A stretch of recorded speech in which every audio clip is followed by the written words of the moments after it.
Hey YouTube! So I'm here to record the video review for If Loving You Is Wrong Season 3 Episode 10 titled Every Second Counts, Every Minute Counts, I don't know.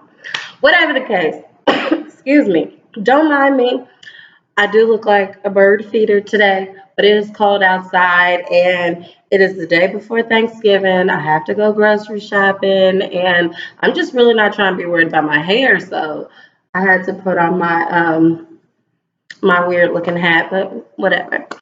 Anywho, so I'm about to leave, but I wanted to hurry up and get this done. So now the episode much better than last week, okay? Much better. Like some stuff actually happened in this week's episode. So I'm fortunate about that. So, anyways, if we get started, we start off with Marcy finding out that she's pregnant. At this point, she's like flipping out, like, how is this even possible? I was told that I wasn't able to get pregnant. I've done fertility treatments and everything. And the doctor is like, well, when the baby comes out, whoever told you that, you make sure you send them a picture of that baby. And she's just like, wow, like I had no idea. She probably thinking, dang, I've been drinking. I've been trying to fight. I mean, everything. Then she even says, how many months am I? And yeah, correct me if I'm wrong, but I don't even remember the doctor like telling her how many months along she was. So I'm really not sure about that, but that would determine who is her baby's daddy. Well, at this point, she's like, the doctor's like, okay, we have to get plenty of rest, plenty of sleep. You know, we have to make sure that all your levels are back up to par. And she's just like, no, I have to go. Like, I got stuff to do. Like, you don't understand. My husband is in danger. And the doctor is like, no, you can't go. You have to get better here for you and the baby. And Marcy is just like, shocked right now and she doesn't know what to do, but she knows that she had a mission to go get Miss Louise's purse so that Miss Louise, she has a number for the FBI in there and she has to get all this taken care of so to make sure Randal is okay. She's like, you don't understand. She's basically, she wants to say, look, they're gonna kill my husband. Like, you're gonna have to like move out the way. But whatever the case, the doctor's like, look, legally, I can't make you stay. So if you want to leave, then go ahead, but I don't advise it. And she says, look, are you if you go home, are you at least gonna get some rest? So of course Marcy says, yes, I'll get some rest, but we all know that that's not really like what's gonna happen. So whatever the case, Marcy decides to check herself out of the hospital. Okay, so then we get back to Alex's house where Kelly is sitting there looking stressed out because you know Travis, she just had that encounter with Travis. So all of a sudden, Brad walks into the house because, of course, it is his house. He still has the key. He's there to check on his kids. Kelly looks like startled because, of course, we know earlier within these 6 hours, Kelly and Marcy once thought that Brad was the one that was up to all of this. Side note, if Brad has nothing to do with this, what the heck was he digging when he was in the mountains with that mud all over his boots? That's what I'm still trying to figure out. Hopefully, we will find that out soon. Whatever the case, she looked startled and he was like, you thought I did it, didn't you? She's like, no, no. I'm like, Kelly, girl, you are a horrible liar. And so then he says, where's Marcy? And she's like, oh, Marcy fainted. He's like, what? Is she okay? She's like, well, she's at the hospital right now. And then, so all of a sudden, Marcy walks in to Alex's house, and he is like a butthole right now towards Marcy because, of course, she's the one that like got the police to go over there and pick him up because she really thought he did it, but he was acting suspicious. Then all of a sudden she says, "You know what? I'm so sorry." He was like, sorry for what? She was like, just for everything. He was like, no, I want you to say it. I'm like, Brad, you're like really controlling and it really bothers me. So you really need to calm down. Like, I understand you've been in jail. You've had an eventful night. Everybody has had an eventful night. And if you were acting suspicious like that, I would have told the police that you may be a suspect as well. So whatever the case, Marcy was like, look, like you weren't answering my questions. You weren't being straightforward. You had the mud on your boots. Like, I'm sorry. Like now I know it wasn't you, but like at the moment it seemed like it. But now I know for sure. And so whatever the case, he's like, you know what? I'm just gonna go take a nap. Like I'm gone. And she's like, Brad, don't do that. And he's like, do what? And she's like, don't pretend like you don't care what's going on. At the end of the day, that's your wife, and that is my husband, and that is an innocent baby. You know, if we don't find them, that Alex's parents is going to kill them. And he was like, that's not my problem. Are my kids okay? As a matter of fact, let me go upstairs and check on my kids because this is just all too much. She was like, don't do that. You're not that type of person. He was like I said, I'm going to go take a nap. So then Marcy is like all distraught. Kelly the whole time kept trying to butt into Marcy and Brad's conversation because she thought that Brad was being really hard on Marcy. Marcy's clearly hungry. She just fainted, all of this stuff, like lay off. So at this point, Marcy is like, you know what? I should just go home because he doesn't even want me here anyway. And Kelly is like, no, sit down, eat, just what did the doctor say? And Marcy is like, oh, I just fainted. And they's like, did they say why you fainted? She's like, oh, I just needed some food. She was like, but they didn't say anything else.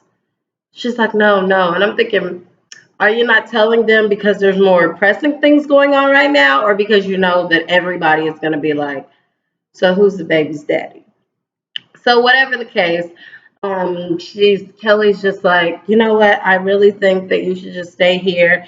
And Marcy's like, I can't. I have to go. I'm sorry. I have to go. I have to go next door. I really have to.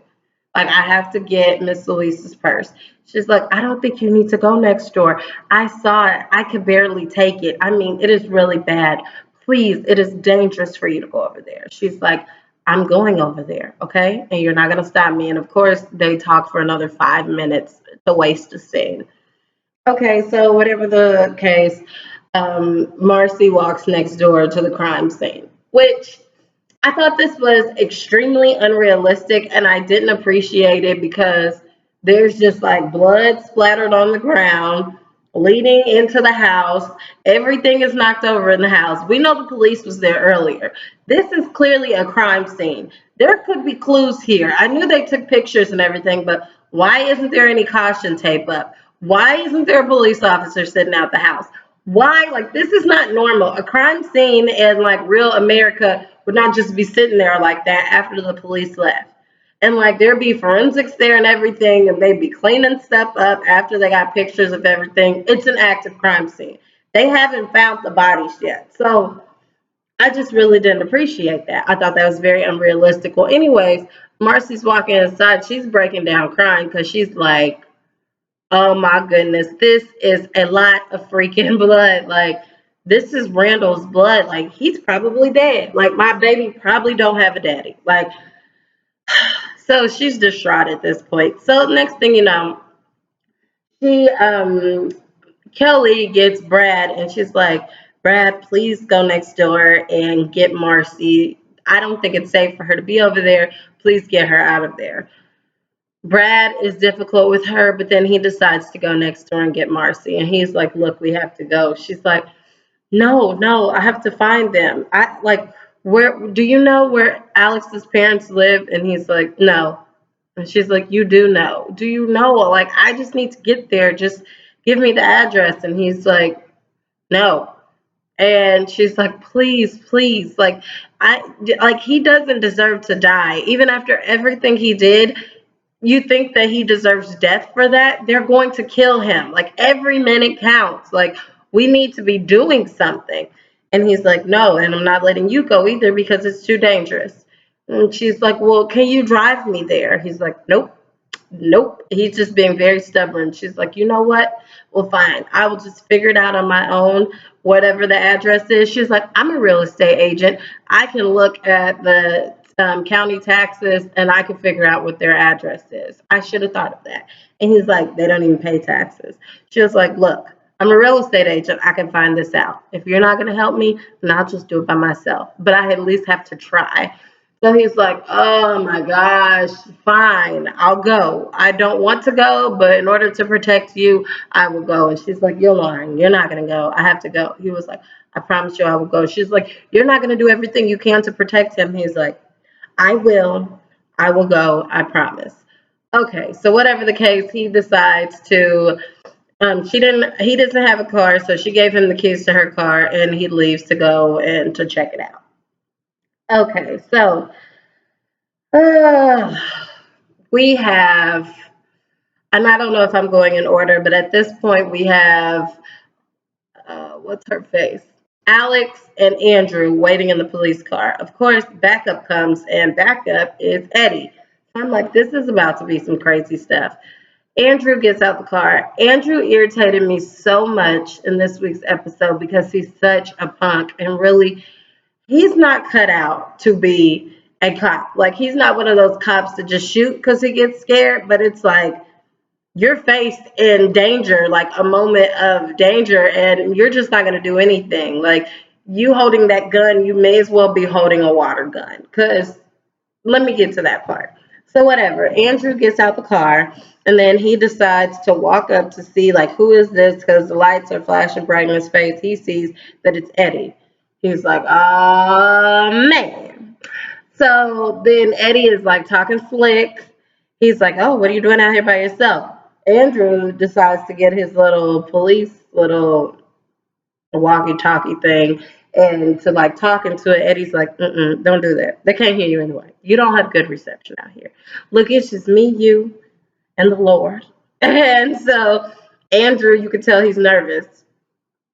Eddie is like very threatening towards him. He gets all up in his face. He's like, look, I'm getting tired of you snooping around in my business. You're not going anywhere. She's not going anywhere. And at some point, Andrew pulls out his gun on Eddie. And Eddie is like, do it, because you ain't going to shoot me. You're a punk. You've had multiple opportunities to shoot me, and you didn't. And Andrew was like, please don't make me do this. Please. Like, I just wanted to be the type of cop that writes tickets. I didn't want to, like, really, like, shoot anybody. And he's like, yeah, I know you're not going to shoot me. So then Eddie pulls out his gun. And at this point, I'm like, Andrew, you better shoot this man because I guarantee you he's going to shoot you. You see, Ben over here barely got fingers. Like, you need to shoot him. Of course, he's still not shooting. So then all of a sudden, Eddie gets behind him and was like, had the gun pointed at him. Andrew still not shooting. Like, Andrew, you should have just shot him, okay? And then y'all could have made up a story and everybody would have been happy. I mean, you could have shot him dead and everybody would have been happy. At this point, I am sick and tired of Eddie's character. Like, he is like the ultimate villain. Do y'all watch Walking Dead? Y'all know Negan, how Negan killed Abraham and Glenn. I don't even hate Negan as much as I hate Eddie. Like, Eddie is like a like slime ball. Like, he is horrible. And he is out here running rampant in these streets. Okay. I don't appreciate it. And he's like, she is not getting to that baby. They're gonna do their job. They're gonna kill him and that baby. And you're not gonna stop it. Andrew is like, Eddie, please, Eddie, please. I'm like, Andrew, at this point, you know what? Just go ahead and shoot him because Andrew ain't gonna do nothing, and he's just like pissing me off at this point. So next thing you know, Eddie was like, bam, shot Andrew in his shoulder. I'm like, I knew that was coming. Andrew falls to the ground like, oh God, and I'm like, still ain't gonna do nothing. Like, still, like, is your gun near you? Did it fall? No, Eddie takes his gun off of him at this point. Then he like shoots him again, like in his leg or something. Eddie was like, look, I'm gonna say that Rusty, which is Alex's dad, him and his boys, they caught you like trying to like get them and they shot you and like they're gonna find you here and whatever the case. I'm gonna say I found you and hopefully you'll be able to recover. If not, nobody cares. So Alex hears these gunshots going off. I'm thinking, Alex, what are you doing? Like, I know you hear these gunshots. Are you just sitting in the car like you're safe? Like, if I would have heard one gunshot, I don't even care if it was a police shooting like a bad guy. I would have took off in that police car and been gone. Like, y'all gonna have to find me later and we'll explain it later because my child's life is in danger and I don't have time for no foolishness and bullets flying, okay? So then Eddie comes up to the car. She doesn't know who it is. Then he bends down slowly and he's like, hey, Alex. She's like, oh, God. Like, I'm not getting anywhere. He's like, get out the car. She's like, nope. He's like, get out the car now. And you already know he gonna shoot her too. Like, he calls her out of her name, and he was like, Uncle Rusty is gonna finish this, okay? They're gonna be dead, and you're not gonna stop it. So get out of the car. And she's like, no, no. He's like, get out now. So she starts scooting closer, like she's getting out. Alex is slightly smart because she gets into the driver's seat and then bam, takes off. He's like dragging with the car until finally he can't hold on anymore and she's speeding to her parents' house. I was like, bravo. It's about time somebody did something in here. Okay, if we think about Natalie and Lucian and Joey. So of course, Joey, the longer he survives, the longer he's still breathing, it increases his chances of survival. So Natalie is still harping on that in the hospital room, sitting with him. Lucian comes in and has a moment with her, and he has to go back to doing his job. Okay, whatever that is at this point. Is there anything I'm missing? Oh, the worst freaking part of the episode. I'm telling y'all, this part of the episode made me so mad. My blood was boiling. When we actually see Randal at Rusty's house, Alex's parents, and he is on his knees, blood all over his face. It is like the KKK is standing around him without the white gear on and like the over their face. Like there's no hiding at this point. They are like, okay. They even said themselves, the world hasn't changed that much. And I'm like, this is some crazy stuff. Like scary because this can really happen in real life. So next thing you know, Rusty says, okay, now in front of all of Alex's family, because I guess he rounded up his family for this, because this is like an event to kill a black man. Around all of Alex's family, I want you to tell them that you raped her and that little child is a bastard and that is the result of the rape.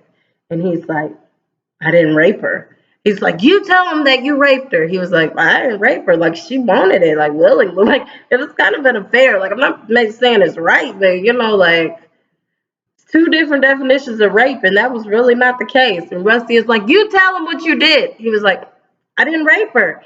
They're like, you know what? We're about to go kill that baby. We're going to take that baby. This is how he talks. We're going to take that baby. We're going to throw that baby over there in the lake. What we're going to do is we're going to hang you. We're going to feed you to the gators. And he's like, please, please, please, I'm so sorry. I'm so sorry. I'm so sorry. Don't do anything to my baby. Please, I really didn't rape her. He was like, you tell all these people that you raped her because she's not going to willingly have sex with a black man. So you tell her that you raped her. Now that's my country white man voice. And so he was like, okay, I raped her. So he's saying that because at this point he don't want nobody to die. But I'm like, you're going to die regardless. Rusty's like, you tell all these people and the Lord that you're sorry for raping my daughter. He's like, I'm sorry for raping your daughter. He's like, you tell the Lord. He was like, I'm sorry.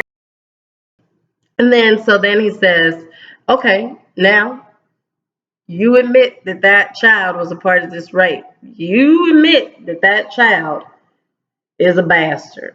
And he was like, but he's not. It's like, you admit it. So of course he had to finally admit it. Next thing you know, you hear he was like, round up the boat so we can throw that baby out there. And then the episode cuts off. And I'm like, Lord Jesus, what in the world is going to happen? They better not kill this freaking baby. If they kill this baby, I'm going to be speechless. I'm going to be heartbroken. I'm going to say, Tyler Perry, I need to talk to you because y'all went too far. And I see the previews for the next episode, and Alex comes up there. And apparently Rusty is going to try to make Alex shoot Randal just to save her baby. And, of course, she's a mother, so she's like, I got to do what I got to do for my baby. I'm like, this is really messed up. Like, and who's going to even come to save the day because Eddie shows up? Like, he going to shoot everybody. So I'm hoping that Brad can get there and turn on his military kung fu fighting and maybe bring Lucian with him and the FBI, and this can all just be like ceased. But we shall see what happens. Anywho, as always, like, comment, and subscribe, and check me out at mrsvlogaholic.com. Bye.